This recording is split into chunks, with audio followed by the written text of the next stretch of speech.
morning. This week's Sunday morning message will be out of the book of Proverbs, chapter 23. When you sit down to eat with a ruler, consider carefully what is before you, and put a knife to your throat. If you are a man given to appetite, do not desire his delicacies, for they are deceptive food. Control yourself when offered unaccustomed luxuries, due to the possibility of being swayed in the wrong direction by them. Do not overwork to be rich, because of your own understanding cease. Will you set your eyes on that which is not? For riches certainly make themselves wings. They fly away like an eagle toward heaven. Do not eat the bread of a miser, nor desire his delicacies. For as he thinks in his heart, so is he. Eat and drink, he says to you.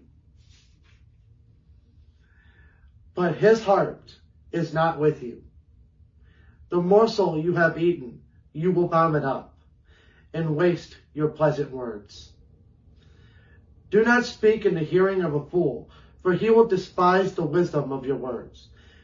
Do not remove the ancient landmark, nor enter the fields of the fatherless. And what to enter means is the thought of oppressing and abusing. For their Redeemer is mighty. He will plead their cause against you. Apply your heart to instruction and your ears to words of knowledge. Do not withhold correction from a child, for if you beat him with a rod, he will not die. You shall beat him with a rod and deliver his soul from hell. To beat him with a rod means to spank a child with your hand or an instrument of sufficient strength, so as to cause pain, not injury. The Bible teaches that spanking is to stem from an attitude of love and patience. Hebrews chapter 12, verses 3 through 6. It's necessary because of Adamic foolishness in children, Proverbs 22, verse 15. Can come too late in a child's life to be effective, chapter 19, verse 18. And is a necessary part of nurturing spiritual development, verse 14. My son, if your heart is wise, my heart will rejoice. Indeed, I myself, yes, my inmost being will rejoice when your lips speak right things. Do not let your heart envy sinners, but be zealous for the fear of the Lord all the day. For surely there is a hereafter, and your hope will not be cut off. Hereafter means the fact of eternity should motivate one to fear of the Lord. Hear, my son, and be wise, and guide your heart in the way. Do not mix with wine-bibbers, or with gluttonous eaters of meat. For the drunkard and the glutton will come to poverty, and drowsiness will clothe a man with rags. So basically, don't get drunk. Drunkenness and gluttony will only lead to poverty. Listen to your father who begot you, and do not despise your mother when she is old. Buy the truth, and do not sell it. Also wisdom and instruction and understanding. The father of the righteous will greatly rejoice, and he who begets a wise child will delight in him. Let your father and your mother be glad, and let her who bore you rejoice. My son, give me your heart, and let your eyes observe my ways.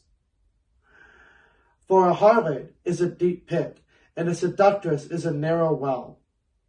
She also lies in wait as for a victim, and increases the unfaithful among men. Again come warnings specifically for a son.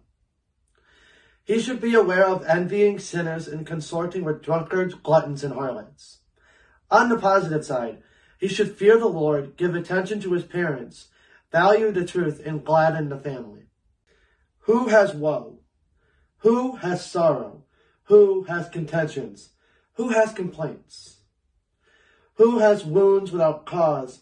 Who has redness of eyes? Those who linger long at the wine, those who go in search of mixed wine. Do not look on the wine when it is red, when it sparkles in the cup, when it swirls around smoothly. At the last it bites like a serpent and stings like a viper. Your eyes will see strange things, and your heart will utter perverse things.